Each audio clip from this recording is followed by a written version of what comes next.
Hello everyone, welcome to another video on Salesforce learning. In previous video we discussed about before triggers, and in this particular video we are going to discuss again about Apex triggers, but this time about trigger context variables and events. In the next video we will discuss about after triggers. So let's begin. So we discussed this in previous video. What is trigger? What are triggers?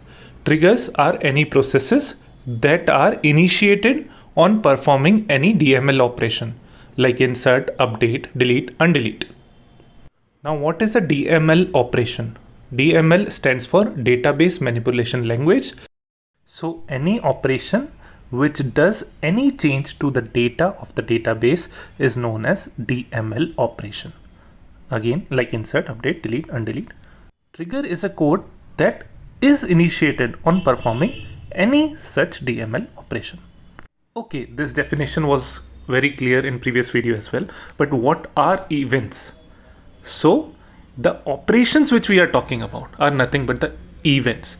Let's say if you want to insert certain values into a particular record, that becomes an event. Insert is an event. Update is another event, delete is another event, and undelete is another event. But in trigger when we talk about the triggers, what actually are the events? Then associate it with either before or after and say it like this: before update, before insert, after update, after insert, before delete, after delete, before undelete, after undelete. All of these becomes the events. So we will move directly to the code in order to understand this. Now we are again going to the context trigger which we created in the previous video. So in this context trigger you can see before insert, before update. These are the two events. As discussed, you can have other events as well in the same particular trigger, like after insert, after update, before delete, after delete, before undelete, after undelete. I hope you understand the trigger events now. Now let's delete this and move to trigger context variables. So trigger context variables are what? Let's say, so there are before insert and before update events, and there are after insert and after update events. Now I want a particular code to run only in before context, and I want a particular another piece of code to run only in after context.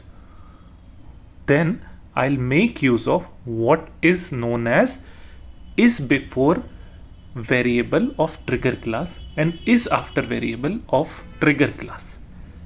So any variable from the trigger class is nothing but trigger context variable. So my trigger dot is before and trigger dot is after becomes the two context variables. There are other context variables as well, like the Trigger.new. Trigger.new we already used in previous video. We already used that while providing the validation rule on the triggers, but you at that particular time might not be knowing about it.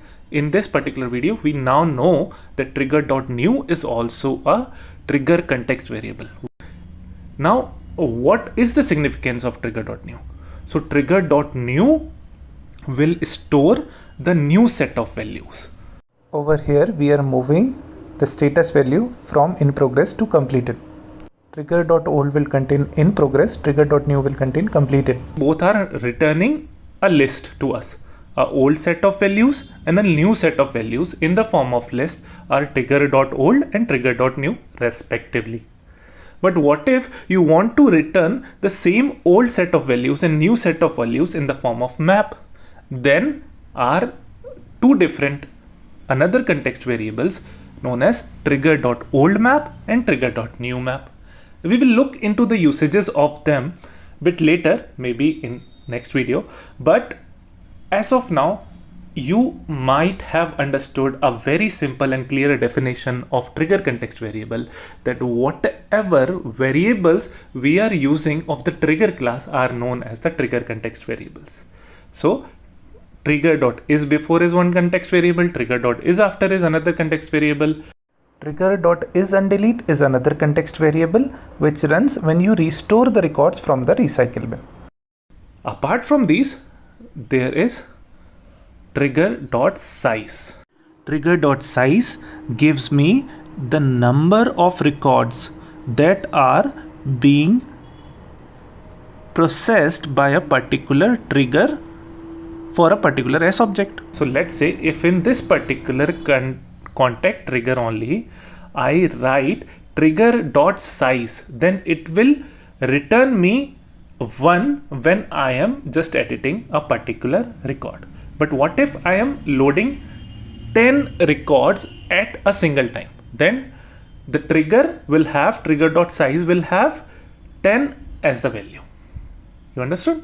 So there are times when we are like updating the records in bulk using certain tools or something like a Excel file, a data loader, CSV. So at that particular time, it is very useful.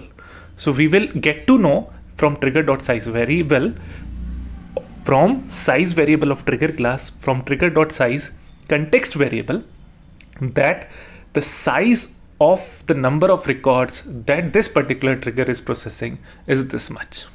Now you see the last one in the list, that is executing. Trigger.isExecuting is another context variable.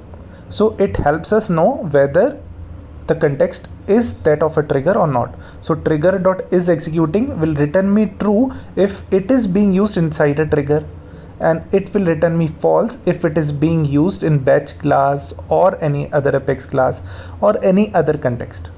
So it helps me know whether the particular context is a trigger context or not. Hope you have understood the trigger events and the trigger context variable very well, and see you in the upcoming videos. Till then, happy learning and bye bye.